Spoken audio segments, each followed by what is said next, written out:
It's the JT the Brick Show. This is the silver and black. This is the Raiders. This is a historic franchise. This is no ordinary job. Your silver and black home to sound off for over 25 years. I don't care if I offend somebody. If it isn't right, I'm going to stop practice. We're going to do it the right way. And now, here's JT the Brick. Out of the gate, JT in Vegas, where we are smoking hot. Oh boy, here it is. Only 102 today, huh? Okay. We'll get a 110 and a 111 by the end of the week. And this is the time to be out of here, unless you got an NFL team with training camp about to begin. It is hot. Welcome to Mendoza Monday. We do that every Monday since Fernando Mendoza is the new face of the franchise. And that is brought to you by the DeCastroverde Law Group, Alex and Orlando DeCastroverde. Just saw Alex last week. He stepped up with Mendoza Monday, and we want to give him all the flowers there. If you get into an accident or injured, the brothers win. Brotherswin.com as we get rolling here. And Mendoza already signed, and he reported because the rookies have already reported. And the rookies have been meeting, which is important because the veterans are reporting coming up here. And that's a good thing that the veterans are coming in behind the rookies. And the rookies are getting accustomed to everything in the building, even though they were at OTAs, even though they were able to do some things. But as we look at this week, as we are wrapping up July, today is an off day.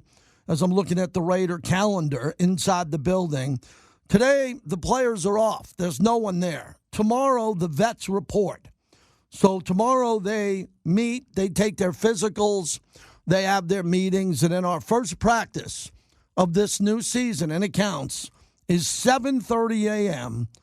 on Wednesday. So Wednesday is the first practice. That is it coming up on Wednesday. And then there's going to be some open practices coming up the following week if you were lucky to get invited as a season ticket holder and you're going to some of the practices. So I got a lot to say here today. Today, my plan was LeBron. Sorry, it's LeBron. It's the biggest story in sports. That press conference is coming up. LeBron chose the Sixers. I spent a month on LeBron and the World Cup.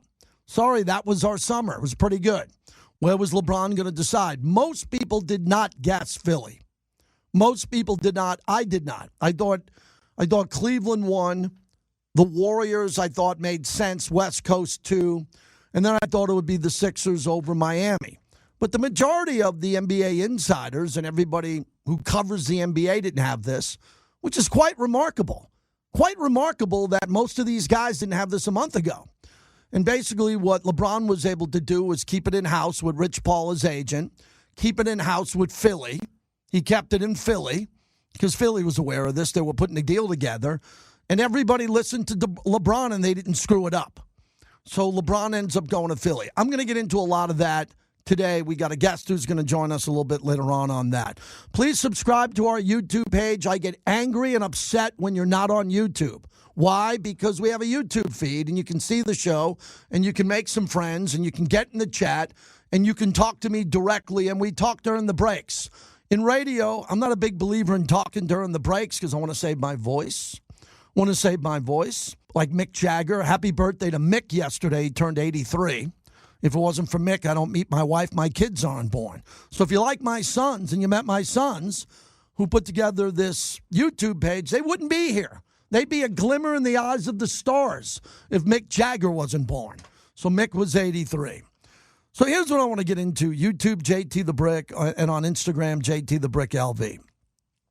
This is going to be an interesting training camp brought to you by Modelo, the fighting spirit of Modelo. Here's what's going on from my perspective and what I went through last year. And the show's never about me. It's always about you. I mean, I always say this is your show. I'm just running it at a fast pace, and I'm trying to, get in as much sports as I can.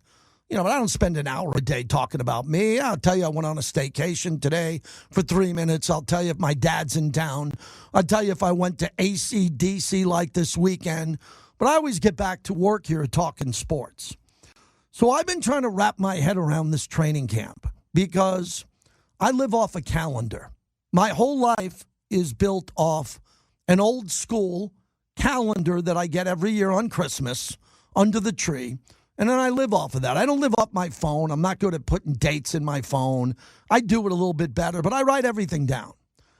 And this training camp is unique to me because I'm not used to this. First off, the practices are all at 7:30 in the morning.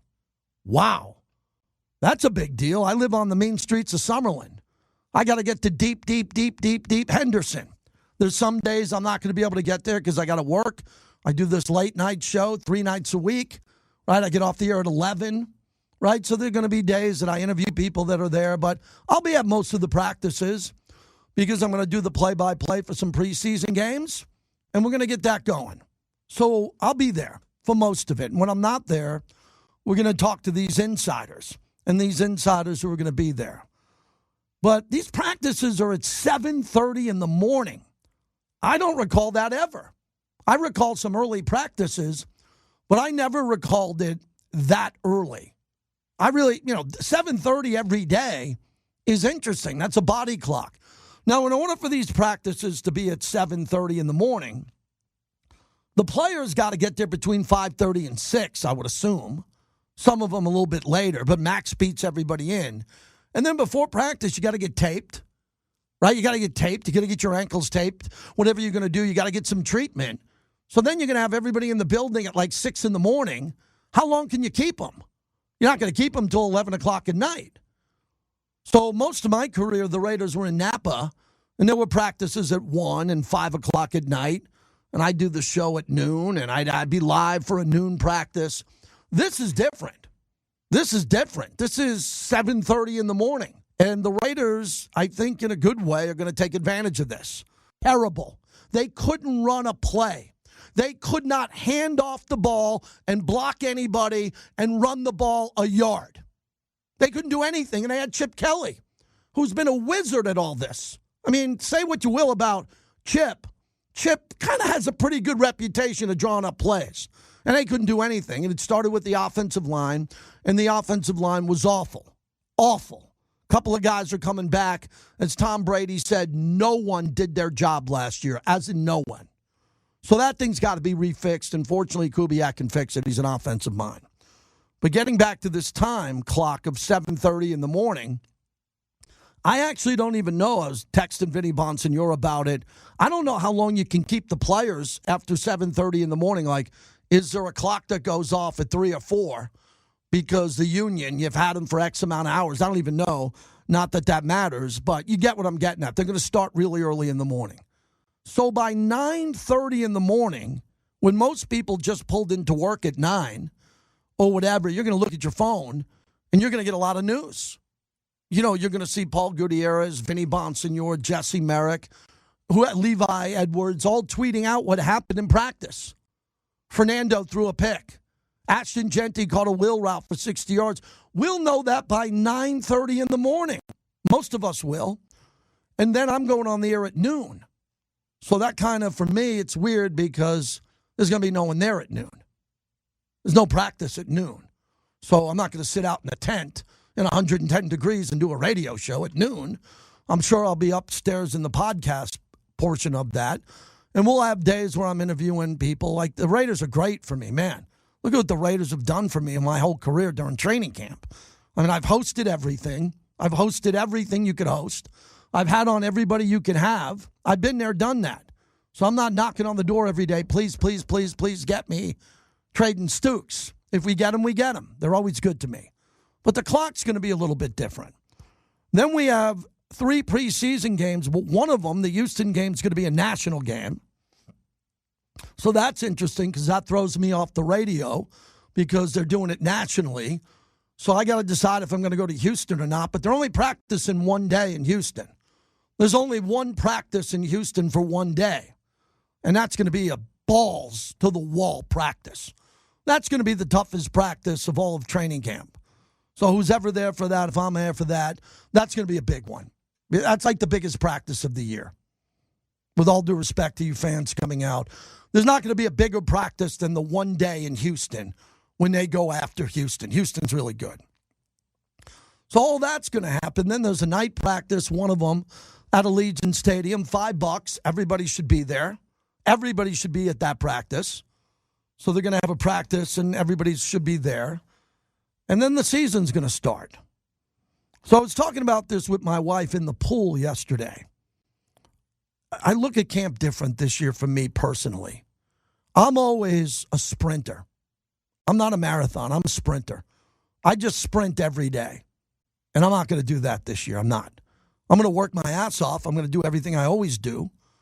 But I'm not coming in here the first day of practice and screaming and blowing out a vocal cord and people on the chat saying, dude, your face is red, calm down. I'm not doing that. Last year was hard. Last year, you don't remember this, I do. Last year, by October, half of you were gone. You were gone. Season was over. In October, the season was over. We had to do this show every day. I got to get people to call in. I got to book guests. It was hard. But I get paid to do hard work. I don't get paid to just do a team that wins 12, 14 games. It's been a while. We get the same paycheck no matter how many games they win or lose. Last year was hard. And I pushed it hard. And I fought back. And I punched right back when everybody was punching. I'm not punching this year. I'm going to let this thing come at me. I'm going to see how this thing develops and how smooth it is. If it's bumpy, I mean, who's got a better PhD than JT the Brick in a bumpy season? Who? Like, I don't know how to do this. If we lose 3 in a row, I don't know how to do a show. I know how to do a show. I go full steam ahead. We interview the coach. We talk about why they lost. We preview the upcoming opponent, and we hope they win the next game. It's pretty easy if you follow that format. But I'm not going to be punching walls and screaming and, oh, my God, if we don't win this game, who might get fired? Because I don't think anybody's going to get fired. I think everybody's going to do well. And last year you had a 72-year-old coach going on 73. Everybody knew even if Pete was successful, he was only going to be here for 3 years. Right? That had an expiration date. Before that, when Antonio Pierce he was the interim head coach. He was made the head coach. Everybody knew that was a one-year deal. He wasn't, even though he got paid more, that was one and done. If you don't win, you're not going to be here. They lost 10 in a row. He got let go. Everybody knew, including me, that Josh McDaniels was an offensive play caller and was going to get a second chance as the head coach. That was vetted. He wasn't a very good head coach. He got fired violently, like real quickly, deservedly so. They took out Gruden. It was a conspired hit. They took Gruden out for emails when he wasn't even an NFL employee, and we were a playoff team. So with all that being said, I apologize if you don't hear me on Wednesday come on here first day at camp screaming and yelling and talking 12 wins, 9 wins, and all that. We're not going to do that. We're going to let it come to us. We're going to let the season come to us. My focus is the Miami game. It's the home opener against Miami. I will have this whole city on the edge of their seat that week. I will do Monday to Friday for the Miami game like it's the Super Bowl. All in. We're going big for Miami. And I expect them to win that game. I mean, right? We're going to beat Malik Willis, right? We're not going to lose to Malik Willis, right? That's like the number 5 starter. That's like the Dodgers putting up Ohtani against the number 5 starter. We got to win that game, and then we'll be off and running. And then we're going to have trials and tribulations. We're going to have good days and bad days. So I'm going to give you the camp coverage we always give you. Always give you. It's going to be great. We're going to continue to tell stories with the alumni. I got Mike Haynes and Barry Sims this week, and Bill Romanowski, who confirmed on their signature moment. So we're going to do that. And then we're going to cover the other teams. As I was going over this with my wife, who helps me put together all of our advertisers and our grid and our guests. And one of my big jobs I think we do really well here, Q does a great job with it too, is we get you the guest of the other team. So when we play Miami, if I don't get the play-by-play voice, I'll have the color analyst. We'll have one of the insiders. I like to reach out to the sideline reporters of those teams. And we'll have them on. And then we'll have our grid of insiders where we have like 11 or 12 insiders on a bi-weekly, every other week basis. And they come in fresh, energized with information, knowing we need a lot out of them. And then we're going to add another new insider this year. So that's the State of the Union for the upcoming training camp and preseason, not the regular season. Preseason, for me, not sky is falling. Oh, my God, who's getting fired? Oh, my God, we're nervous. Oh, my God, we're angry. We're bitter. No, not doing it here. Not going to do it here, not at all. I'm sure there'll be days where it'll be tough. My number one priority is no injuries. Please, God, not the real God, the sports God, please, no injuries. No torn ACLs, no torn Achilles. They're called non-contact injuries. They happen all the time. And you go, oh, my God, that just happened. He's gone for the year on another team. Oh, my God, he's gone for the year in training camp. We don't want any of that. And then we'll talk about the games that we have and some promotions like this Friday. I'm throwing a pizza party at Grimaldi's. We're going to be on Eastern at Grimaldi's. Can't miss it. As the crow flies like 2 minutes from Raiders headquarters. And we're going to have a bunch of pizza. And we're going to have some guests. And we'll be at Grimaldi's kind of to kick off our camp coverage. If you're in Vegas, please come. Love to see you. There'll be some ice-cold Modelo's and the best pizza I've ever had. That's Friday at Grimaldi's over on Eastern in Henderson. You can't miss it. Okay, what else do I want to get to? This Eric Bieniemy story today of his son in a shooting that hit his wife is a really, really, really, really bad story. So I don't have all the details. I texted Mike Pritchard this morning. Mike is great friends with Eric Bieniemy. Mike and Eric were best friends. They were two legends of Colorado. And I'm going to find out more about this. But the wife of Chiefs coordinator Eric Bieniemy allegedly shot by the couple's son at home. I mean, Andy Reid's had his hands full with that organization. I'm not blaming it on Andy Reid. But there's always some information coming out of Kansas City. And she was allegedly shot by the couple's son Sunday night at their home in Virginia. Mia Bieniemy, 57, was hospitalized in stable condition today. And the police confirmed that a woman was being treated for serious injuries from multiple gunshot wounds, but did not disclose her identity. Then we found out that the Bieniemy son, Elijah, who's 27, was arrested and charged with malicious wounding, use of a firearm and commission of a felony, and discharge of a firearm inside of a dwelling. So Andy Reid said our hearts go out to Eric Bieniemy and his family and his wife. Mia is stable, which is a plus. We all love EB, and you hate seeing these things happen. So that's a breaking news story today that we'll keep an eye on. And wow, I mean, again, just what can you say? The second story that I wanted to get into the monologue is something that troubled me. I was on the air for 4 hours yesterday, and I got 6 hours today. I mean, Connor, why am I doing 6 hours in July? 2 today, 4 tonight. I'm going to do it. Get me a juice box and a medal, please, a plastic medal. But yesterday, everybody was asking people's information about this Kyle Shanahan car accident. So reports are that Kyle Shanahan got in a very serious car accident well over a week ago, and no one knew about it. I mean, the people knew about it. The doctors who operated on him knew about it.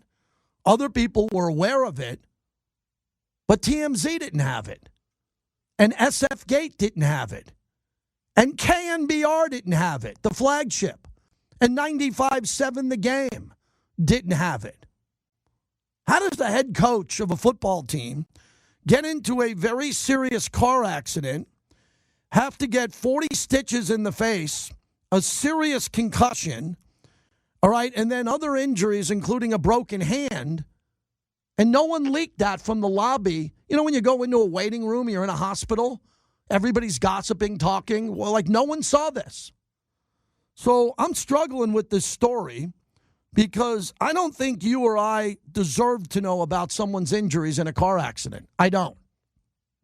But Tony Romo got pulled over the weekend for alleged DUI. He's a celebrity. I think if he's getting a DUI, we should be aware of that because it's a crime, but it's not yet. He might be able to get out of it.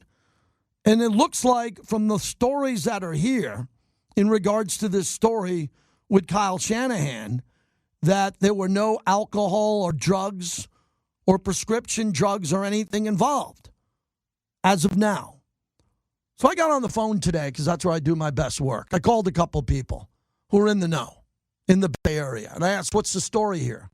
And I put out a tweet about it at JT the Brick. And my big takeaway on this story is simple. If it's just a car accident and that's it, it's really none of our business. Move on. We should be celebrating that he's alive. This looked like a pretty serious car accident. I mean, the guy could have died. He had a serious concussion. But I will put this out there because Chris Sims put something out because he's familiar with Kyle Shanahan for a lot of different outlets. He's known Kyle for many years, was aware of the accident. Chris Sims opted not to betray his friendship. But on PFT, Pro Football Talk Live, he wanted to just talk about a couple of issues on this and to talk about what he knows. He said, quote, I got a text from Kyle's wife, Mandy. She texts myself and my wife, and it's like, oh, no, Kyle's been a part of a horrible accident. And she sent us some pictures right off the bat, and it was like, oh, my gosh. So just to let you know, paint the picture, you've seen the injury report, the broken ribs, 40 stitches in the face, broken nose, broken left hand, and, of course, the bad concussion. But when you first see it, and it's fresh, and some of the cuts are still wide open, I mean, it's jarring, unquote. So Vic Tafer tweeted out yesterday that he was at practice. So I just wanted to bring up this story from a social media perspective. And what I said at the end, if there's any cover-up or any shenanigans on this accident, people will be fired. I'm assuming not Kyle Shanahan. He got in an accident. As long as he wasn't under the influence of anything, he just got in an accident. God bless, he's alive. But if anybody in the Niners organization covered this up from the press for anything that had to do with shenanigans or something that happened via a cover-up, people will be fired. Fired. So I'm not suggesting that happened, but it was a big story. Really big story. And if you want to get through on the monologue, 702-365-9200 as we're going through this week. And Wednesday, I think the show will sound a little bit different. I'm assuming on Wednesday after practice, Coach Kubiak's going to speak.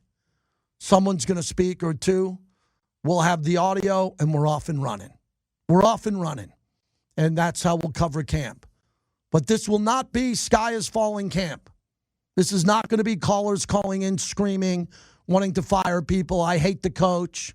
I don't like the coach's son. None of that. That's all out.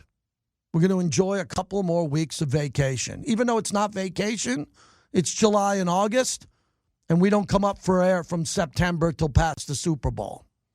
So that's what we want to do here. Just enjoy the summer, even though it's 110 degrees. Oh, my God. I'm going to tell you the story in a little bit. My wife and I went on a staycation. Thursday, Friday, we stayed on the Strip. Hottest I've ever been in my life. I mean, I've been hotter, 115, but I also weren't at a casino at the pool area. I don't recall ever being sitting in a lounge, cabana-type atmosphere where you could not walk from where we were to the pool without flip-flops on, or you'd get third-degree burns.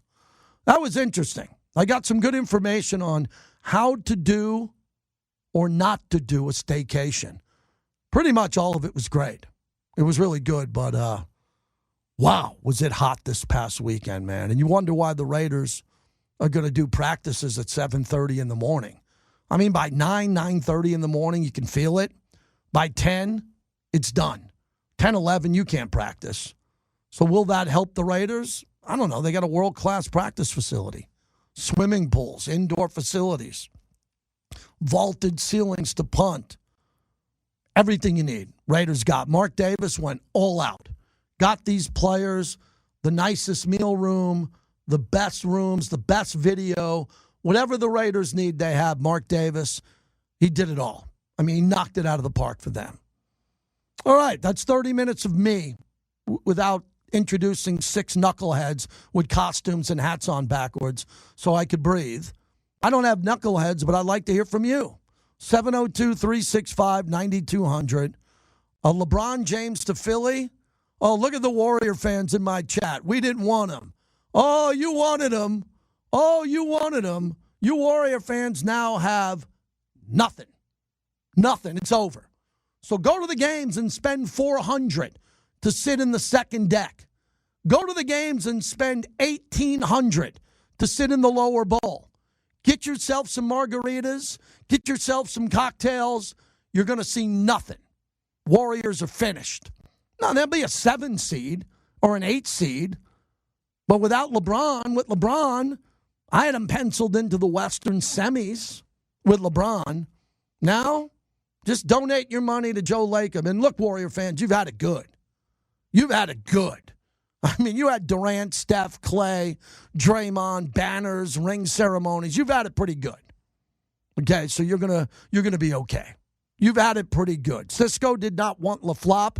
I agree. Cisco's my friend. He did not want LeBron. Other people did. And Cleveland did. No doubt Cleveland did, and Miami wanted him. He picked Philly. I'll have a lot to say on that. 702-365-9200. That's the monologue brought to you by Raising Cane's. Oh, we love Cane's. My sons walk through the door 2 to 3 nights a week with a combo. Or they're out there caniacs. They're bringing in the best chicken fingers in the world and that great sauce that's made in store every day. Raising Cane's, one love. Welcome back to the JT the Brick Show, brought to you by The Black Hole. Become a member of football's most notorious fans. When I talk to people with Las Vegas, they say the pressure's off. It's kind of a relief that they don't have to rush him out there week 1 for better or worse. If they were to have him go through the next 3 weeks in camp and he's not ready, they still had to play him, that would be daunting. But they have Cousins in place, and sources there say, look, Cousins is well positioned, yes, but we'll see how training camp goes. If Mendoza is just lights out for the next month and looks awesome, they have that flexibility to play him. The parallel I like is the 2024 Patriots when they had Drake May, started Jacoby Brissett, see how it goes, play him 4 or 5 games. If they don't win, you slide the rookie in at that point. Jeremy Fowler, who puts out a lot of good content in the offseason, and so does Harry Ruiz, the Latino voice of the Silver and Black podcast, multiple platforms from the Raiders to the Dodgers. I would assume also any comments on LeBron to the Sixers as LeBron decides not to stay out west and he's going to go to Philly, Harry.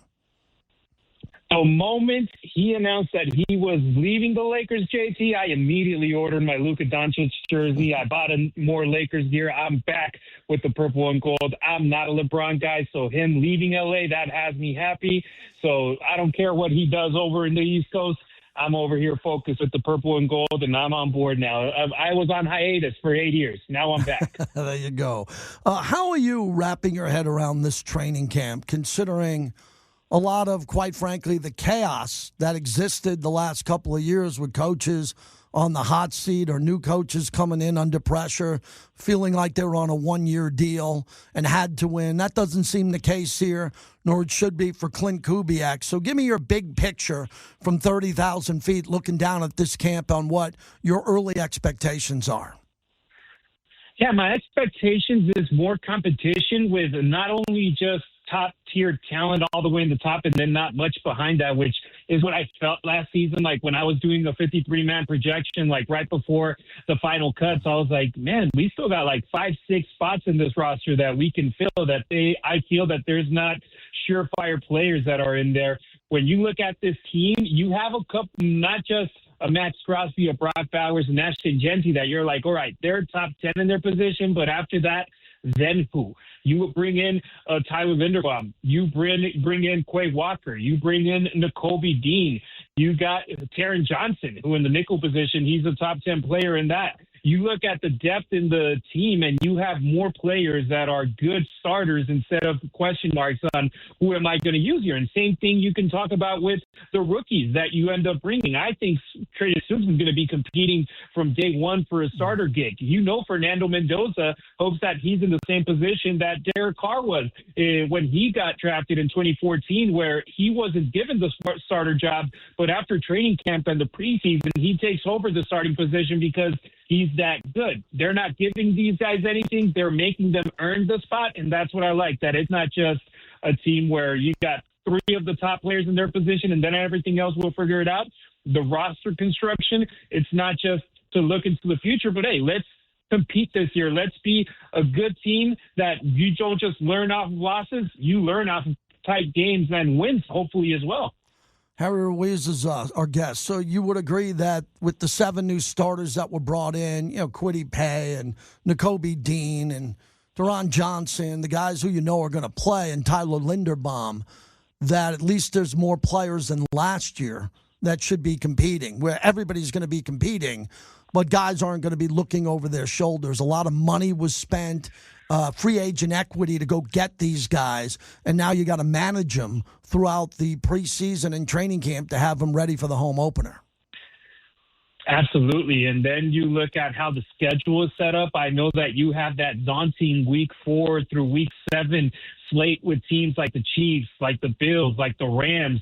Very difficult games. But you look at the beginning of the season, JT, and that week 1 game against the Miami Dolphins, it gives you an opportunity to go out there and play against a team that is in a similar situation as you are. New quarterback, new head coach.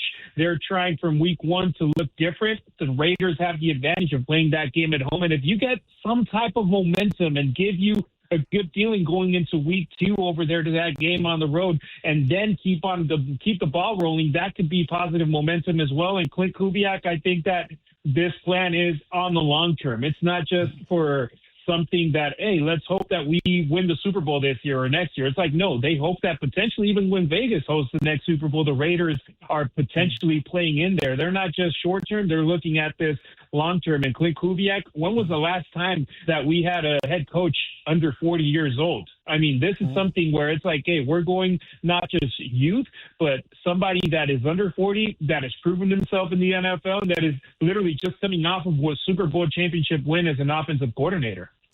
Harry Ruiz is our guest. Yeah, I think the big priority, Harry, I'll just go first, is the offensive line. Nothing happens unless his offensive line is eventually ready to protect Mendoza and eventually ready to do a better job for Ashton Jeanty. If Jeanty, by all accounts, is a beast. I mean, he looks like a freak this past offseason, and he's going to have a little bit of help. There's more depth at the running back position. So as they're drawing up this offensive line scheme, it should be easier for Jeanty to hit the hole behind Linderbaum, maybe JPJ, or going right behind, a Colt Miller on the outside. So I think the priority, if I use that word, is the offensive line. Do you agree? 100%. You need to protect the quarterback. You need to open holes for the running backs. And that's something that last year, the different combinations that they used in that line due to injury, due to absences, wasn't one that was able to open those holes for Ashton Jeanty, protect the multiple quarterbacks over there in the backfield. You need to be able to have stability, and that's why they invested a lot of money in bringing in a guy like Tyler Linderbaum. He's a top 2 center in the NFL. You can do the argument between him and Creed Humphrey that you have one of the top 2 centers in the league, and that's not something easy to get, JT. When was the last time a Pro Bowl center like him was available in the open market? The Raiders pounced on it. It cost them over market value, but I feel that he just reset the market for the next guy to get more money, and potentially in a couple of years when his contract is up, the Raiders might unload more money because he's that type of guy. He's a young guy. He's not even crossed his 30. He hasn't even hit his peak, and he's already playing very high football. So Linderbaum, I feel that he's the key. And then you got Colton Miller, who, yes, he's never made a Pro Bowl, but at the same time, I feel very comfortable when he's out there playing. Now the key is he's keeping him healthy. And then you got more young guys there, too. I'm excited to see what we can get out of Caleb Rogers, what we can get out of Charles Grant, what we could get out of Trey Zoon. You have the future of the position already drafted by this same regime. They're ready in the wings for an opportunity to pop up. You know, you made a really good point there about Trey Zoon and Rodgers and what they have already in-house. They're good now. I mean, I can't imagine needing another offensive lineman unless they do what I always recommend. I recommend this every year since they moved to Vegas, is there's going to be a great right tackle cut. Well, not great. There's going to be a very good right tackle, better than DJ Glaze, cut for salary cap purposes or competition. And do you bring in someone late into camp who's better than DJ Glaze, or do you let DJ Glaze have the position, compete, and have another year to prove himself? Because there are veterans out there that have played in this league that'll be better than DJ Glaze and better than Trey Zoon. But I think with the backup 3 offensive linemen, if they don't start, the 3 you mentioned, that's all you need. You're going to have 5 starters, and any one of those 3 guys are going to be developed to be really good players and to come in due to injury or performance. I'll say this, JT. If it's a guy that Clint Kubiak has familiarity with, like a player that he coached previously at the Seahawks, New Orleans, the 49ers, or Minnesota, and he says, I know I can trust him as a right tackle, and I know that he has familiarity, that he's comfortable with the system that we run and we can throw him out there, I'd be okay with that. But if not, you know, offensive linemen don't grow in trees. And the thing is, these guys didn't get opportunities last year. And I'm talking about Grant and Rodgers until very late in the season. They were drafted pretty early, 3rd round, both them and Trey Zoon. And with them being guys that John Spytek picked, I feel that they're going to get more leeway, more run, instead of potentially bringing in somebody. But I wouldn't be opposed to it if it's somebody that Clint Kubiak is comfortable with, that he has had in his system before, and he gets released by a team that he's in right now. Why not, right? 7:30 in the morning practices. Is your body clock ready? I know with the baby it has to be, but 7:30, that's early for your camera, your video. That's an early start at the Intermountain Health Performance Center. JT, my backpack's already ready, but I'm going to have to shift my clock 1 hour earlier because I record Locked On Dodgers at 7 in the morning every morning with Travis Rogers. Now I'm going to have to film that at 6 in the morning, feed my baby at 5 in the morning, walk my dad potentially at 4:30, 4:45 in the morning. But we got to be out there, man. Those practices, That's the most that we get to see in the entire year. So we got to go. We got to make our notes. And you never know. There's things that we write down in late July, early August that we end up talking in a broadcast in mid-November and late December. So you got to be ready. And those are the practices and sessions that we take the most out of in the entire year. You're doing great things. Continued success. We'll talk to you. I'll see you out there Wednesday. Take care. Thanks, JT. Get that alarm clock ready, brother. You got it, buddy. There he is, Harry Ruiz, the Latino voice of the Silver and Black. And Harry's out there grinding. Locked On Dodgers. Q's doing Locked On Raiders. Podcasts. I got 3 podcasts. One for fun. We're back doing our podcast with Rod Woodson, laying the wood. How about that? With some exciting news there. So it's getting to go time. When you work in football for a living, a lot of people do, the calendar doesn't jump up on you because everybody takes a break in July before everybody has to report. And that includes the staff and the coaches. And a lot of coaches don't take much time off. They don't. And ask their wives. They don't take any time off. But the players do. And now the Raider players are reporting. So for the veterans who aren't there yet, they're making their way today from Alabama, from Florida, from New Jersey, wherever they are. They're on a plane today. They're flying in, if they're not here already, they're flying into Vegas. They're getting their accommodation set up if it's at the M or somewhere else. And they are reporting. Okay, they're reporting tomorrow, and they're going to be there. And now they're on the clock until the Raiders are eliminated, hopefully from the playoffs. And if not eliminated from the playoffs, hopefully it's a really good season, and they're here.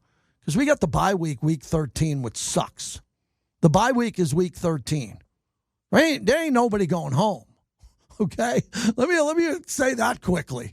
There ain't no one going home to go see their auntie or their cousins We're in lockdown, man. They gave us week 13 for the bye week, which is scandalous in my opinion.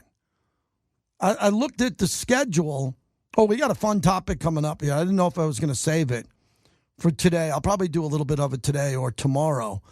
I went through every opposing quarterback last night that the Raiders are playing. I have the list. Now I put the list together. Now I'm putting up their stats, which we're going to mix in here on our feed so you can see the stats every week. But wow, wait till you hear this. I'll get to that maybe at the top of the hour, what I learned from going through the Raider quarterback opponents. Because when you play a football team, you just don't play the quarterback. You play the whole team. A lot of times, if you get a quarterback that's not very good, you better win. I just watched quarterbacks on Netflix, the Peyton Manning series. You felt pretty good last year if you were playing the Titans and Cam Ward. You felt pretty good if he was on your schedule, you're going to beat him. Right? And Jaden Daniels missed 10 games. 10. So you felt pretty good about that. But Mariota kicked our ass. They hammered us. But I looked at all the quarterbacks we're playing. I'll get to that at the top of the hour. And if you got a comment on LeBron James, let's hear from you on that.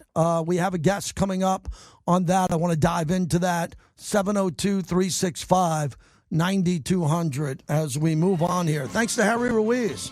Great to get him going. We are brought to you by Boyd Gaming. We had a beautiful breakfast at the Orleans last week with Boyd. 10-plus properties here in the Valley. The local casino partner of the Raiders. Always bet on black. Boyd Gaming.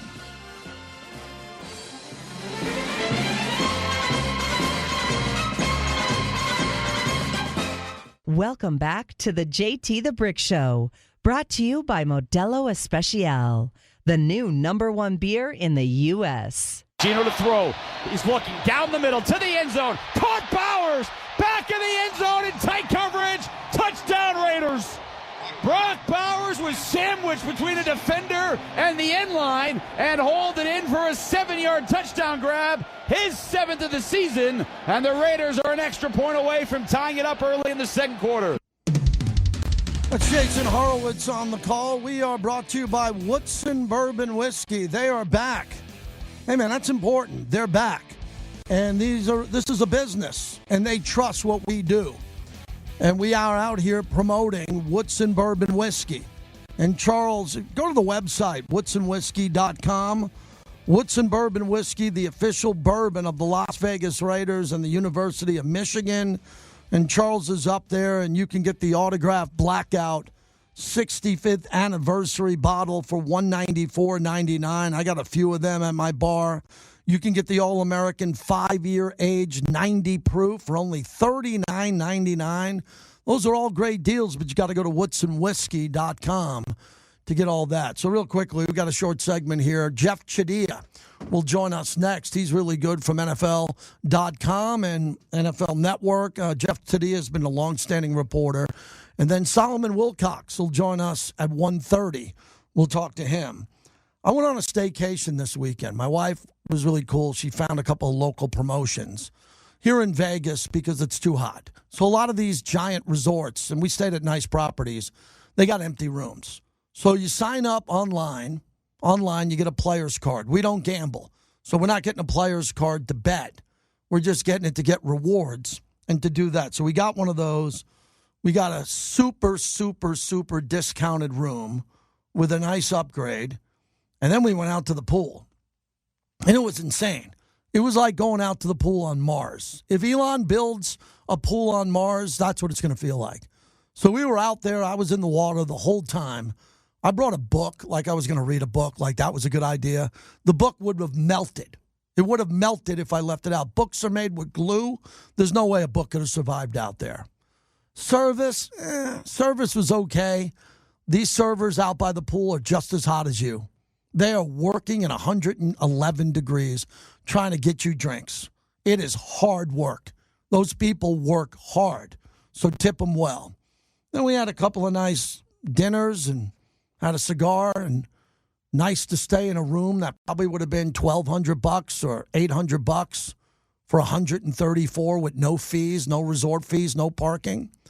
So I'd highly recommend, if you're a local here in Nevada with a local ID, going on one of these staycations, just don't do it when it's 112, because that changed it. I still had a great time, but it was uncomfortable because anywhere where there's asphalt or a pool, concrete, we had to take our towels and dunk them in the water and put them on the edge of the pool if you wanted to lean up against the wall.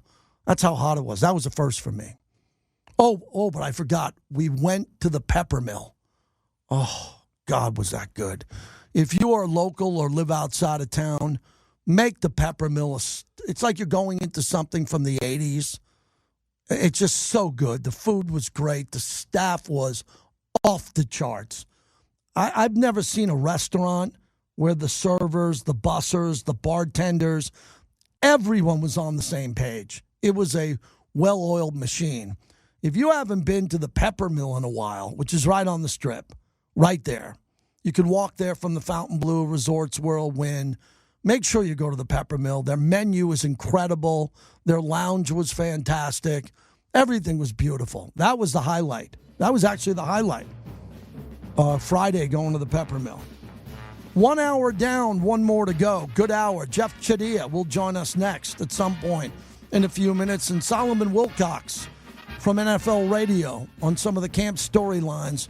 We're live from Las Vegas on YouTube at JT the Brick YT.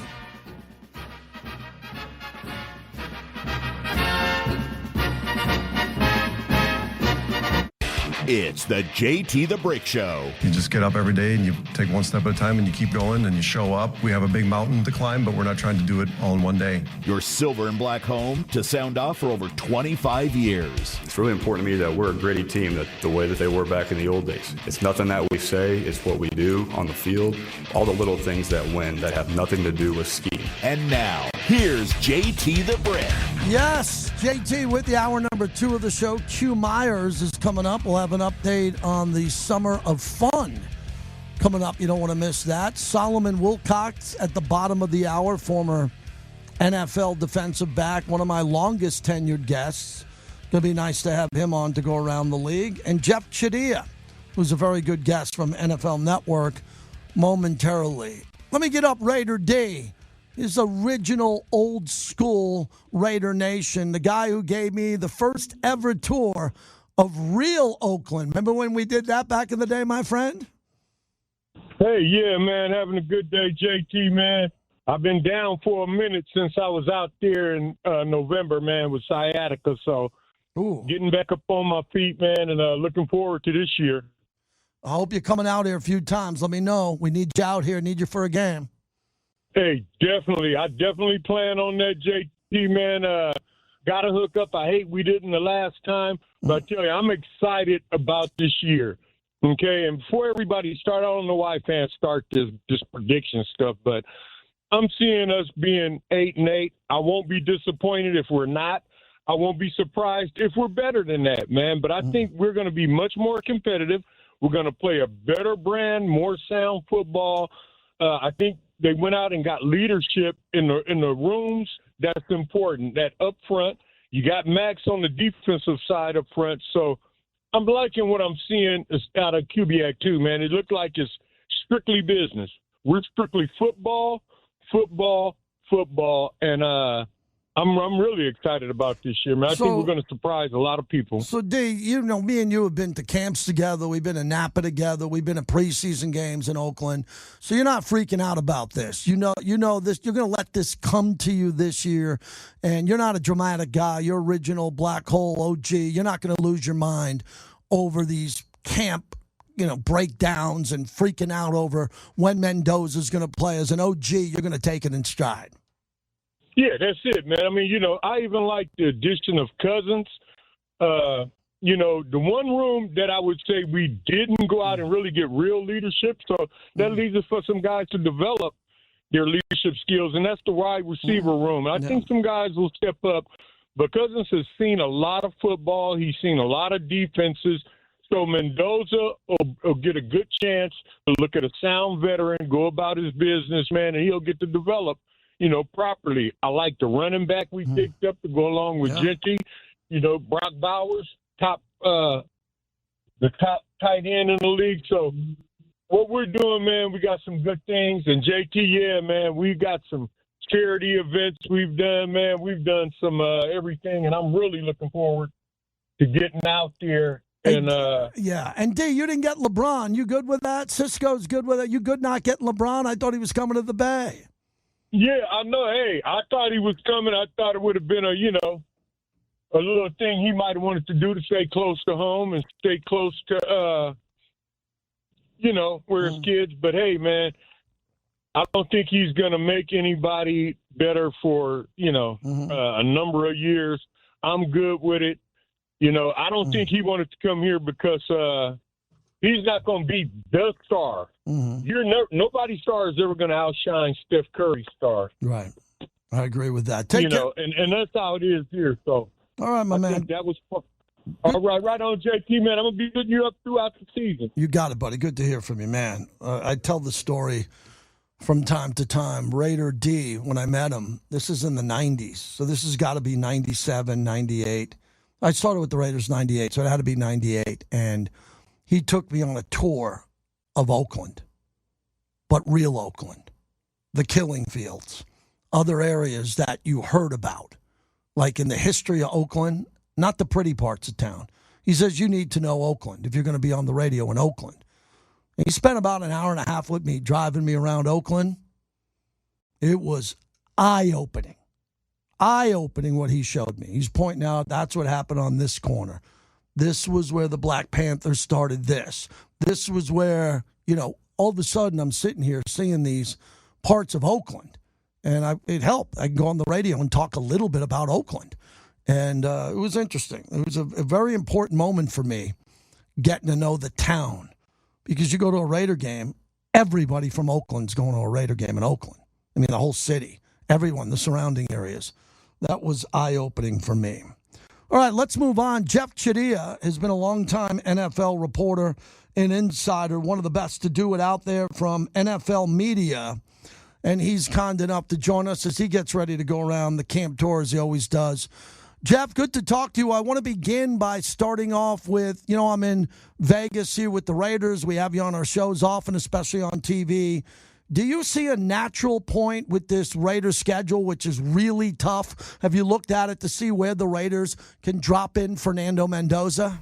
I don't think it's a natural one based off what their schedule is going to be, but they're going to have a good plan in place. I think Clint Kubiak is a smart guy. I think it was a smart move to go out and get Kirk Cousins because he allows Mendoza to get acclimated to the NFL. He's a quarterback has spent a lot of time in a very college-oriented system in Indiana, a lot of shotgun experience. They want to be able to get under center and do things with the run game so he can get a feel for that. But, no, I don't see it as a natural place in there. But to be honest with you, with the way the AFC West is, they probably will have plenty of opportunities in the second half because I don't expect them to really be in the mix. Yeah, and a lot of people don't think a 3-win team is going to be in the mix, even though they improved. I'll stay in the AFC West with Mahomes coming back. I mean, I've been hearing about the Chargers for decades, going back to San Diego. There's always a chance with Rivers and Tomlinson and Junior Seau. They had some really good teams and couldn't win a Super Bowl. But now the Chargers get back their tackles, and I think Jim Harbaugh finally goes into a camp. And they've had a lot of bad luck with injuries. Wow, on the offensive line. Do you think the Chargers are the team overall to beat in the AFC West over the Denver Broncos? Well, I still believe in the Broncos. I give them respect for having won the AFC West and nearly winning the AFC last year. The Knicks hadn't gone down for that championship game, but I'm a big Harbaugh fan. I went to Michigan. We know common people, so I've seen the job that whole family does as coaches. So I knew when he got to the Chargers, he was going to do good things. And for what they did last year and losing Alts and losing Slater, both those tackles, and still being able to make the playoffs, it speaks to how good coaching job they've done, how resilient they are as a group, how much has gotten those guys to believe. And it won't surprise me if they won the AFC West because they've been able to be a playoff team ever since he's gotten there.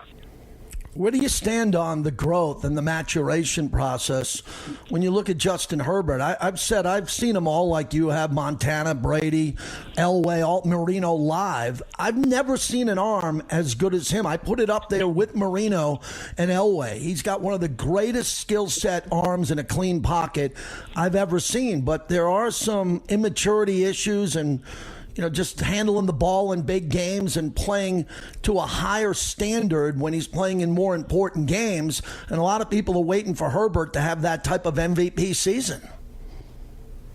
Yeah, and I think injuries have played a role in that. The offensive line has not helped him out. He was sacked, I think, the second most in the NFL last year, over 50 times.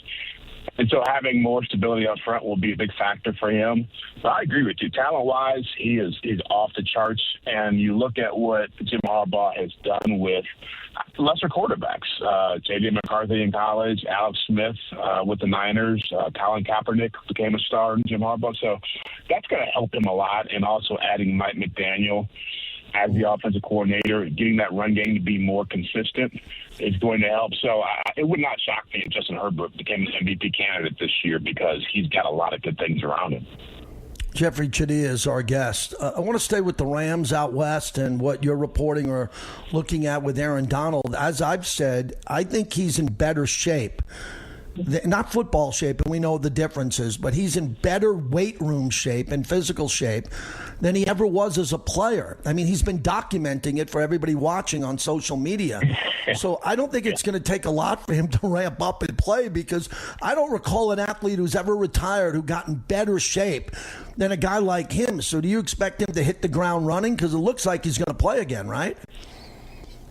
It does look that way, and I imagine that, all the reports, all the things we've seen, him being at the facility, I wouldn't be surprised if he didn't show up for training camp, but I certainly feel like he's going to be able to hit the ground running because he had a lot left when he left the game. I know he got banged up towards the end, but he was a really durable player. And you think about what's around him now with Myles Garrett and Byron Young and Kobe Turner and all those guys, all those young talented lineman. It's just whenever he comes back, he's going to hit the ground running because of that. He has more help around him than he's ever had in his career. I want to go to the New York Giants and get your opinion on this. I was there and growing up when the Lawrence Taylor era was there and the limos were going over the bridge to Manhattan to nightclubs and partying and drug use and alcohol use and him falling asleep in meetings. It's all been documented. And I'm not saying these young kids now are going to do anything like that, but they are social media influencers in Jackson Dart and Cam Scattaboo. And they're out of their minds in a fun way. Fanatics Fest, they're on yachts, they're doing all this. And I just know that John Harbaugh is going to have to rein them in and kind of shut them down and go, look, it's great to be in New York, #1 media market. You're all over the internet here, but I need some focus here. How big of a task do you think he has in front of him to get those young kids on the same page to completely focus on football? It's real. It's real. And I would add that kids coming from the NIL era where they've already been able to make money and cash in on being personalities, right? I mean, it's like you had to become a personality in the NFL as Lawrence Taylor did before you could make money. And now you can be that way coming into the NFL. And, sometimes it does distract from the task at hand. But, yeah, look, John Harbaugh, this is Jim Harbaugh. Is really good at getting players to lock in. At some point, they're going to recognize the opportunities they have. I look at that young talent you just mentioned, and you add Malik Neighbors to that mix, coming back from that ACL tear. They're as talented as any young team in the NFL can be. But you're right. They have to understand that talent and personality and NIL and social media ain't going to win you championships. You have to go out there and actually perform. Just two more teams before we let you go. I want to start with Jaden Daniels. I don't know if you watch Netflix Quarterbacks, but I watched it and finished it. And, he's around his mom a lot. She's a sharp businesswoman, handles all his business. But he missed 10 games, and he got beat up. One of the things I love about that show, Jeff, is they show the heat that quarterbacks take in the pocket and how they get drilled. And he's so skinny and hasn't had that big muscle mass yet that I was concerned. I came out of that saying 2 years into the league, NFC championship game, missed 10 games. He looks to be completely healthy now. But he's got to keep an eye on what he does outside the pocket because when he gets hit, he flies out of bounds. And I'm concerned about his health going forward.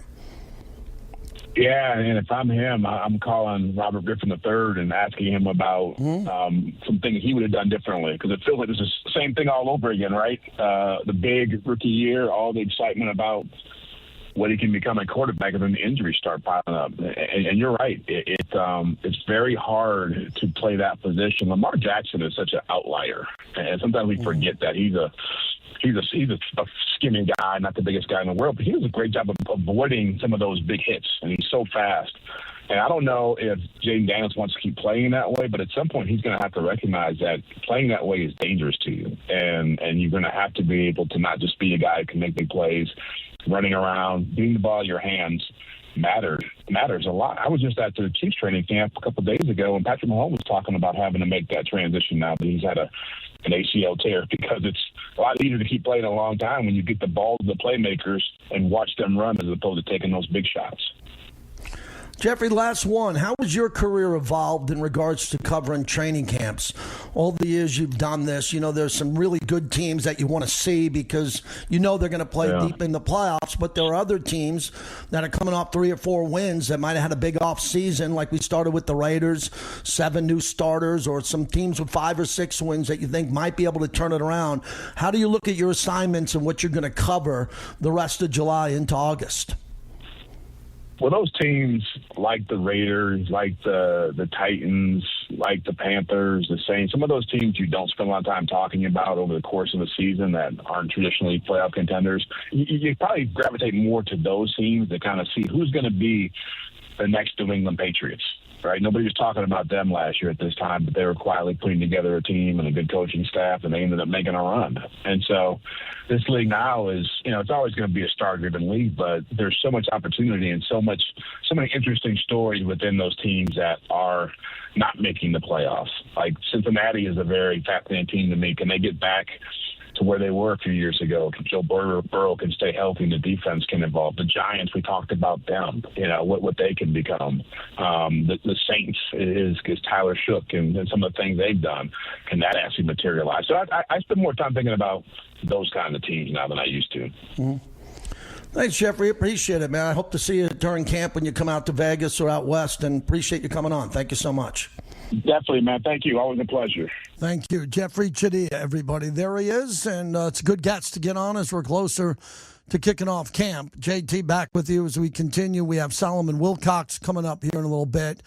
He's always fantastic. If you want to listen to that, that's coming up at the bottom of the hour. And we're starting to see some video actually creeping out around the NFL with these training camps. So we're starting to see, what's going to happen with the Rams, right? The Rams reported to dorms at Loyola Marymount. They're in dorms. The Raiders aren't in dorms. I'm used to Napa, where the Raiders would all be in Napa at the Napa Marriott. All of them. Rich Gannon, everybody would be in a room. It's not the case anymore. They don't do that here. They're practicing at 7:30 in the morning. This team's going to be fresh at 7:30 in the morning, fresher than you would be if you were working out any other time during the day. Now, getting up that early in the morning to play football and lift weights and train is not easy, but it's not supposed to. You're making millions of dollars to play sports. Some of the sacrifices are being away from your family, not being around your family, going to training camp, having to lose weight, having to get in shape. A lot of sacrifices when you're getting paid. These guys are getting paid a lot of money. There is a story today involving former Raiders executive Mike Lombardi. Mike Lombardi is now on administrative leave over at the University of North Carolina under Bill Belichick's staff. So that was a breaking news story today. Mike Lombardi, who I've always been cordial with. I've known Mike for years. I've known his sons. They've worked for the Raiders. We've been around him.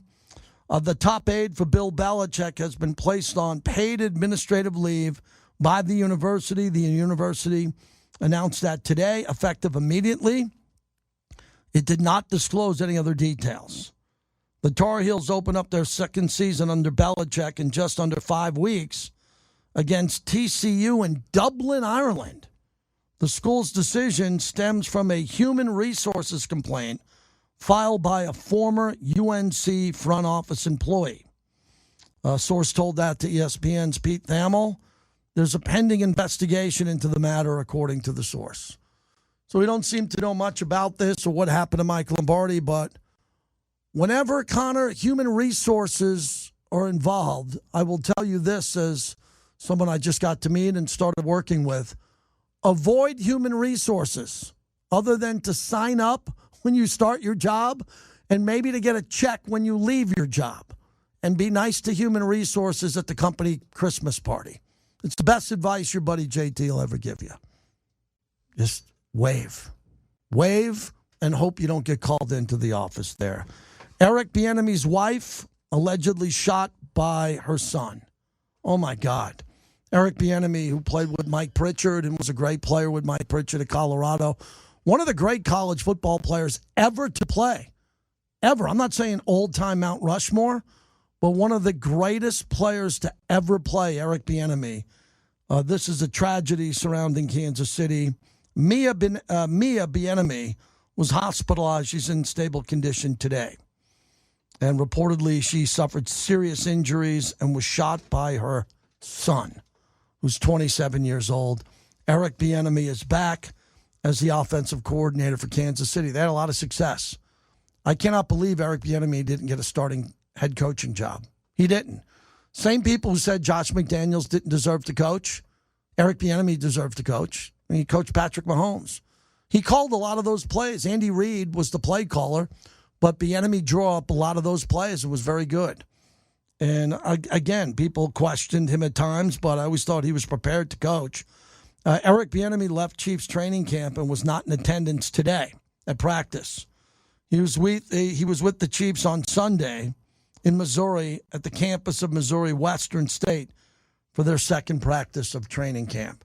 The Raiders will report on Wednesday for their first practice, as the vets are reporting tomorrow. And the Raiders rookies already reported because they got a big rookie class. They get the number 1 pick overall. So they are reporting and ready to go. When we come back on the other side, Solomon Wilcots will join us. He's a great NFL insider, as connected as anybody around the NFL. I'll ask him about the Mendoza timeline, some of the other storylines that we're talking about in the NFL. And I want to hit more on LeBron James. He ended up in Philly. We did a lot of LeBron in World Cup. I did that for a reason. I didn't want it to come to a halt. So LeBron picks Philadelphia. If you got an opinion on that and why he chose Philly, it's confusing why he chose Philly. I had a caller yesterday made a really good point. Philadelphia's ownership owns several other teams in other sports. Did LeBron make this decision to be closer to that ownership group so when he retires, he'll get in with those owners on their investments? Thought that was sharp. Thought that could be interesting. And a lot of people are reporting that he's going to live in New York and helicopter to Philadelphia. Let me remind everybody again. I got a lot of really sharp listeners. I don't have the sharpest followers on social media for whatever reason. Don't bring up a helicopter ever and an NBA player after Kobe. Don't bring it up. It's stupid. I mean, you get that, right? We lost arguably the greatest player other than Michael Jordan in a helicopter accident. We don't need NBA players commuting to work via helicopters. It's a really bad idea. I know people do it. I know that there's billionaires and CEOs who do it. We don't need to talk about that. If you don't understand that, I can't help you. So I don't think if LeBron lives in New York, that's a slap in the face to Philly. You're going to go play for Philly, just live in a penthouse. You don't have to buy it, just live in it, rent it. Live in a penthouse in downtown Philly and walk to the game or have a car service take you. So that's an interesting story. Thanks to Jeffri Chadiha, who joined us. Always great to catch up with him. We'll have some very good camp insiders. When we find out who's coming to camp and I get the heads up from the Raiders, we'll try to book them to be on the show. Coming up next, the summer of fun continues. We'll tell you where to text the word of the day as we continue. We are brought to you by our great friends at the 872 Laborers, led by Tommy White, building this city on time and on budget. Welcome back to the JT the Brick Show, brought to you by M Resort Spa and Casino, the official hotel of the Las Vegas Raiders. What I do know is that his relationship with Tyrese is incredibly strong. They have known each other since before Tyrese even got into the NBA. Going into Tyrese's draft, which was the draft right after COVID in 2020, after the bubble, he would work out with LeBron and a lot of other Clutch Sports clients, and they have become very, very close. Tyrese referred to LeBron as a big brother sort of figure for him. Last year, LeBron, every time he comes to Philly, he raves about Tyrese, not just, as a player. He always says, as good of a player he is, he's an even better person, and I don't say that lightly. They have a really strong relationship. That's Aaron Adamson, who's a NBA insider in Philadelphia, on the relationship with LeBron and Tyrese Maxey. JT, as we are back with you, we welcome in Fletcher Azul Tequila. Some of the finest tequila you'll ever have. I had the Reposado over the weekend. Chilled, gorgeous, fantastic. Backyard brick in the pool. It was perfect. About as smooth of a tequila as I've ever had. They're proud partners of our show. On a side note, all of our partners, many of them, again, we got a lot, and they start up, most of them officially August 1st till after the Super Bowl. We have other sponsors that are here year-round. Many of them, the Castaverde, Modelo, Grimaldi's. Very lucky that we have all these partners, but we're welcoming a whole bunch of new ones to the show, and Fletcher Azul Tequila is one of them. Also, Aspen Vodka. You'll see Aspen Vodka often at Raider games. They are the official vodka now with the Raiders and the Yankees. Aspen Vodka, that's a big boy company. To be the official vodka of the Yankees and the Raiders, two of the most iconic brands, both with owners who were once born on the 4th of July. Al Davis and George Steinbrenner have the same birthday, born on the 4th of July. So we're happy to welcome Aspen Vodka and Fletcher Azul. Fantastic new brands to our show. As we continue on, Solomon Wilcots is going to join us here momentarily. There's a lot of news. Mike Lombardi seems to be in big trouble with the University of North Carolina. It's just an investigation. So we'll see what happens with that investigation going forward. And in college football, you can get in trouble for a lot of things now with NIL and recruitment and all of that. Solomon Wilcots is one of my longest tenured guests. 30 years with each other on Radio Row at the Super Bowl, former player, and what a job he does at SiriusXM NFL Radio, as I am always listening. It's the opening drive from 7 a.m. to 10 a.m. Eastern on Channel 88 and on the SiriusXM app. Just search NFL Radio. So, Solomon, good to talk to you again. How have you evolved as a player where you did two-a-days in pads, now to figuring out when you're going to camp, wondering if you're going to catch a practice in pads? Yeah, JT, first of all, thank you for having me on. I greatly appreciate it. Yeah, times have changed, and for the better. I'm happy for players today. I remember going through a lot of those two-a-day practices. I remember playing in 4 or 5 preseason games when we had an Hall of Fame game to play in, and thinking, this is over the top. This is way too much. This is doing the most. No one should have to practice twice a day. You don't have to do that to play in a football game. All the players talked about this. We always thought it was something that wasn't necessary, and now all these years later, they come to the realization that you don't have to bang hits twice a day, every day for a month before getting ready for the season. So I'm happy for the players today. They have less work and get more money, JT. How about that? Yeah, it's really interesting, but I talked about this a lot with John Gruden back in the day and other coaches. The coaches kind of are aggravated by this, right? They want more time with the players in pads. They think it's less time to teach. I'll give you a good example. I'm out here in Vegas with the Raiders. Clint Kubiak, I'm hearing before his first practice, is probably the most efficient. Like, he starts on the second, not the minute, the second when they're allowed to start their practice, because I think coaches that come from football families understand how precious it is to have limited time with the players on the field. Yeah, look, I do think there's a happy medium. I do think coaches kind of go overboard a little bit these guys don't even go home to their families. Half of them want to sleep in the building. It doesn't, let's face it, it doesn't require that. You can still have a family life and still have a really good football team. And I really do think there's a line that you could cross of doing too much. I've seen coaches have players doing things that at the end of the day did not necessarily translate into improved product. So I do think you can split the baby on it. I agree.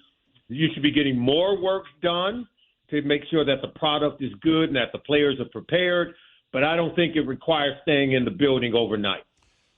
Solomon Wilcots is our guest. I know you're going to the Bengals and the Colts, and as a former Bengal, I was just watching, I don't know if you saw it, Netflix Quarterbacks. It was outstanding. But this season of Peyton Manning's documentary on Netflix, the quarterbacks were getting injured. Joe Flacco from Cleveland went to Cincinnati. He even got hurt.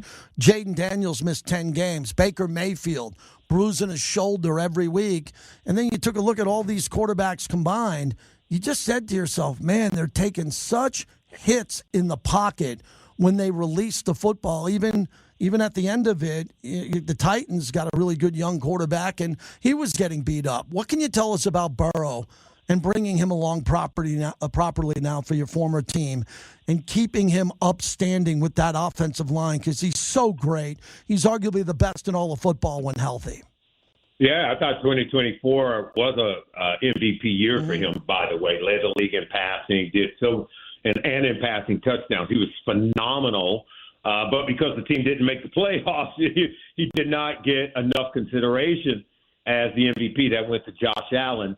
But, yeah, they're going to put him under center more. If you go look at his career, the 6 seasons that he's played so far from 2020 through 2025, roughly 90% of his snaps have been from shotgun. That means the other 10% is under center. And here's what you should know, JT. Defensive players love pinning their ears back and coming after the quarterback. And when you line up in shotgun, you're basically telling that defense you can play fast because the chances of us running the ball are very slim. And if we do, it's not going to be any way to disguise our intent to run it. And that's why I think defenses have been able to pin their ears back and come after Joe, come after this passing game. He's been successful when he's healthy, but let's face it, he's taken a lot of punishment. So putting him under center, it forces the defense to have to slow down and read through some of the run fakes, read through the play action game. And it buys him a little bit more time. It buys the receivers a little bit more time to get open. And it helps the offensive line to engage those blockers and stay on their blocks while the defense has to slow down to read through the ball fake. So just playing more under center is going to help protect Joe Burrow greatly in 2026. Solomon Wilcots joins us, and his great work on NFL radio is legendary. There are teams, I always do this as a sports talk host. I always say windows of opportunity, but you're a former player, and every player thinks they have a window to win every year. But there's 3 teams in no particular order: the Bills, the Niners, and the Lions. Okay, the Bills, the Lions, and the Niners. I thought the Bills and Lions should have won a Super Bowl by now, especially Buffalo. And then we have the horrible news of the car accident for Kyle Shanahan, and thank God he's okay. So let's start with the Bills moving into their new stadium. Are you comfortable with their Super Bowl window remaining open in a big way with Josh Allen? Yeah, because their quarterback is young. He's in his prime. He's healthy. He's going into his 9th season. I think Peyton Manning didn't win it until year number 9, right? When he won his first Super Bowl. John Elway didn't win until year 15. I think year 10 for Steve Young by the time he won a Super Bowl. So we've seen great quarterbacks. These great ones have to wait till the end of their careers or maybe a little bit later. You would love to see the Super Bowls come early in your career like Tom Brady and Patrick Mahomes, but, that's what makes those guys, I think, even that much more special. I think the window's still open for the Bills and Josh Allen. I do think Detroit has shown some signs of wear and tear, but they put emphasis on the offensive line again. And if they're healthy in the secondary, you could see that team getting back to the playoffs. But the NFC North is packed with 4 really good teams. That's going to be very, very competitive. Who was the other team that you asked about again? Detroit, because I thought Detroit really was loaded, in the Niners. Just Detroit, I love Detroit. I picked them to win the Super Bowl a couple of years ago. I just think they were on all cylinders. And then they got beat by Jaden Daniels and the Commanders at home and lost the trip to the Super Bowl. And they've lost a couple of players since. And does Dan Campbell still have that powerful voice? No, I think they do. Look, last year they were the only team in that division that had a 4,000-yard passer, a 1,000-yard rusher, and 2 receivers with over 1,000 yards. So they're potent offense. Defensively is where they fell off last year. That secondary lost Brian Branch, lost Kerry Joseph, and the secondary was really banged up. I think they get back to playing the way that they have been played in 2023, 2024, when they were playing great. I think you're going to see them get back to that this year. For the 49ers, that may be the aging team. And you're right, where the players were all banged up last year. Now it's the coaches. And I wish Kyle Shanahan all the best. Hope he gets healthy. And, it was really troublesome to hear about the injuries from his car crash. So I'm praying for him. He's a really good coach. But, man, he's got to put a lot into it. And to start the season off in such pain, I think that's going to be very difficult. And, again, let's face it, the team, I think, is beginning to age. Let's see if they can make another run at it. But they got to go through Seattle. They got to go through the Rams, who I think is poised to make a Super Bowl run. Solomon, again, last one before I thank you on the way out. You've been doing media a long time, and I wanted to ask you this, nothing in particular, but the layoffs at ESPN was a massive story a week ago from people who worked for 35 years, former NFL players like Ryan Clark. And I don't want to dive into the weeds on why they weren't retained or not, but you've been very consistent your whole career as a broadcaster on multiple platforms. Number one, what do you attribute that to?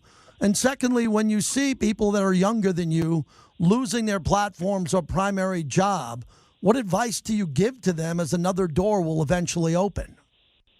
Yeah, well, first of all, and I appreciate that, JT. I started working in local television. So I worked as a unpaid intern. I came up working on the news desk.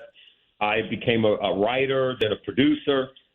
I learned how to edit and learned how to do the production work behind the scenes before I was on air as a reporter, then as a sports anchor and local TV. I did have a good fortune of working at ESPN, where I won a sports Emmy as a sideline reporter for Sunday Night Football, did all the big shows, then went on to call games for CBS Sports, worked in studio for NFL Network. I've worked over in London for Sky Sports. And now I enjoy doing radio for Sirius XM NFL Radio. I tell people all the time, the job belongs to the employer. It doesn't belong to us. It's on loan to us. All we can do is do the best that we can when we have it, but it's on loan to us. It's going to end one or two ways. Either we're going to give it back because we're going to get promoted or go to another job, or we're going to retire.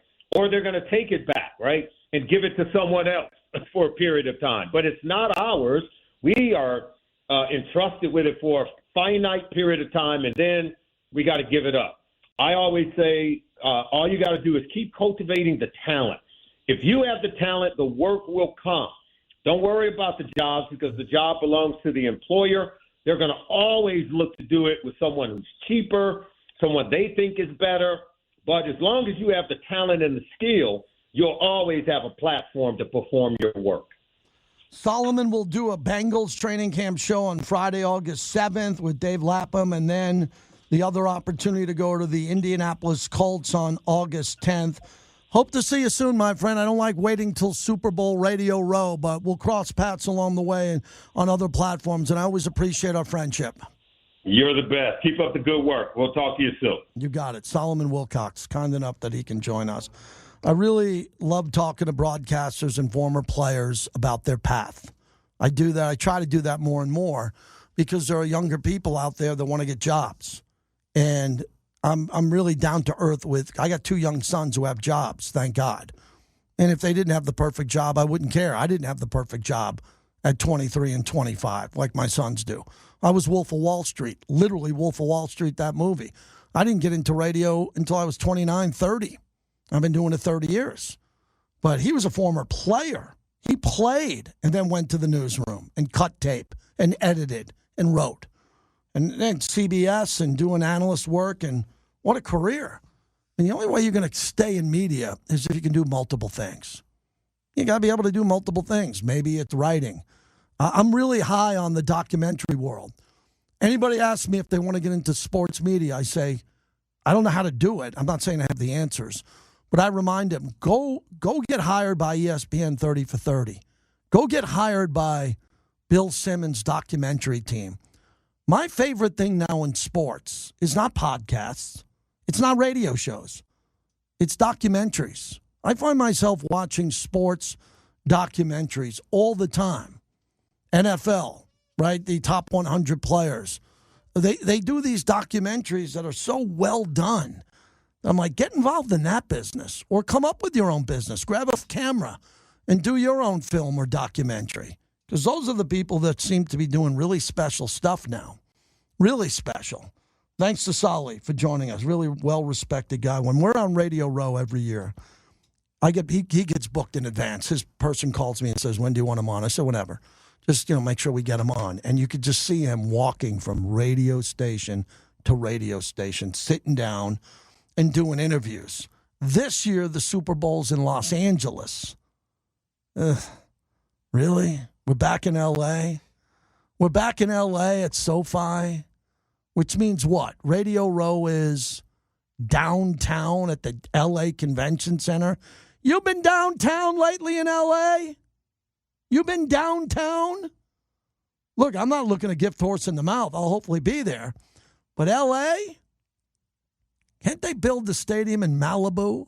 like out on the cliffs in Malibu, safe from the fires? L.A. gets another Super Bowl. Build it and they will come. Build it and they will come. But I don't know a lot of... I lived in L.A. for 10 years. I know L.A. like the back of my hand. But I moved out of L.A. for a reason. We like Super Bowls in Vegas, but they're not going to give it to us every year.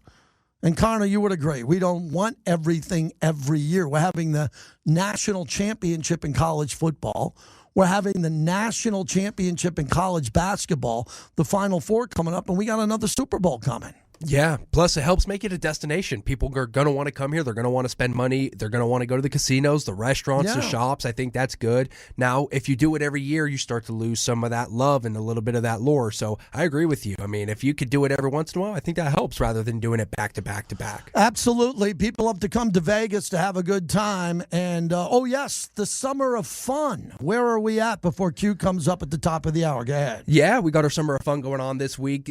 This week, you have a chance to win a trip to the Grand Canyon in Sedona. I love it out there. I actually got married in Sedona down in the Red Rock, so I'm a big fan of there. This is the one of the premier trips I think that you could get right now. And if you don't want to do the trip, you always have the chance at the $3,000 cash to go ahead and get your chance in to win. Go ahead and text us right now the word of the day at 702-365-9200. Today's word is red, the color red. So text us at 702-365-9200. Red, like the color of the Red Rocks in Sedona. Love Red Rock. Love Red Rock. Oh, beautiful. Looking out at the Red Rock Mountains. Red is the word. Text it in now. We'll wrap it up on the other side. I'm going to give you the calendar again. The calendar again for Raiders training camp. You want to listen to this because a lot of it's the same, but we got fan opportunities. We got a game at a practice at Allegiant Stadium. We got a dual workout in Houston. So I think all Raider fans got to get used to what's about to happen here in the next 30 days or so, and 3 preseason games that are all coming up on the flagship of the Silver and Black. So this is the time of year where you look at it, you go, wow, this is coming up. Oh, it's here. It's here, but it starts with practices in deep, deep, deep Henderson. Early in the morning. Early in the morning. Get a coffee, get out there before the temperature cracks and get in a good workout.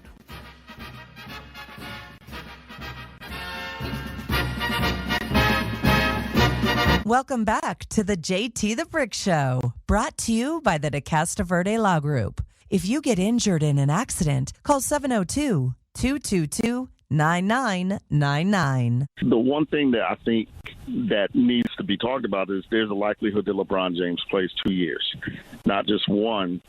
And, I think that knowing that there's going to be time to improve the roster, I think that that's advantageous to Philadelphia. But in this CBA, in this era of the NBA, windows are no longer 4 to 5 years. They're almost year to year now. The Sixers are going to have a chance to win a championship.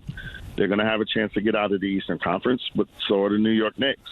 There are a lot of good teams in the Eastern Conference, so the Sixers are just going to have to take this day to day and see where they are, when it comes to April and May. It's Tony Jones from The Athletic on LeBron. I mean, can LeBron really play 2 years? I'm sick of these options they give the players, but LeBron's making no money. And let's make this point clear. The one thing I got wrong on this, I didn't get wrong that he went to Philly. We're all guessing. Shams Charania didn't guess right. So don't tell us we got it wrong. Adam Schefter got it wrong. I didn't think he'd play for this much money. I didn't think he was going to play for no money. I mean, he's playing for no money. That's the problem, Connor, I had. I said if he's going to play on the Warriors, Steph's going to make $62 million, and he's going to make $8 million over 2 years. I go, that's not going to make sense. LeBron's not going to go to dinner with Steph knowing he's across the table from a guy making $62 million. But he did. He took little to no money on this deal. And it's kind of shocking because, LeBron had mentioned so much throughout the process that this wasn't a ring-chasing move. But then as soon as he made the move, he kind of said, Philadelphia is a championship-contending team, and that's why I chose to go there. Yeah, I think that's a good point. They are a championship team now that he's there. Now that he's there, I think they are a championship team. I'm impressed that he's playing for less.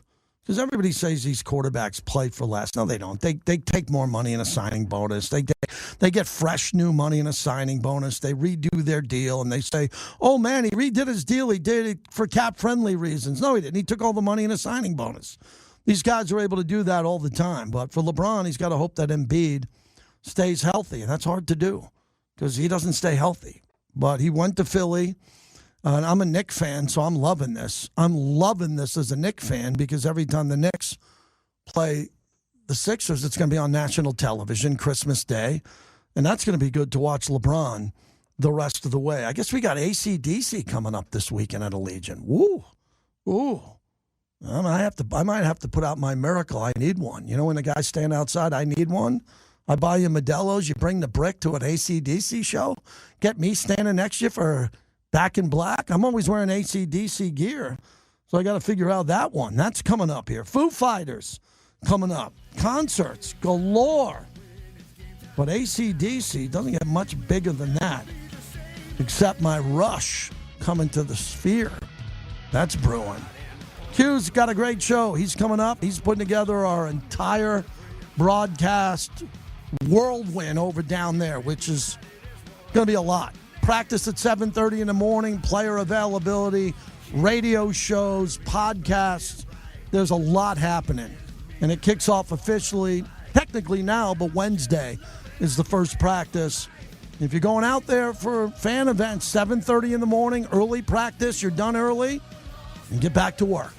That's how it's going to work. Have a great rest of the day, everybody. Thank you for listening.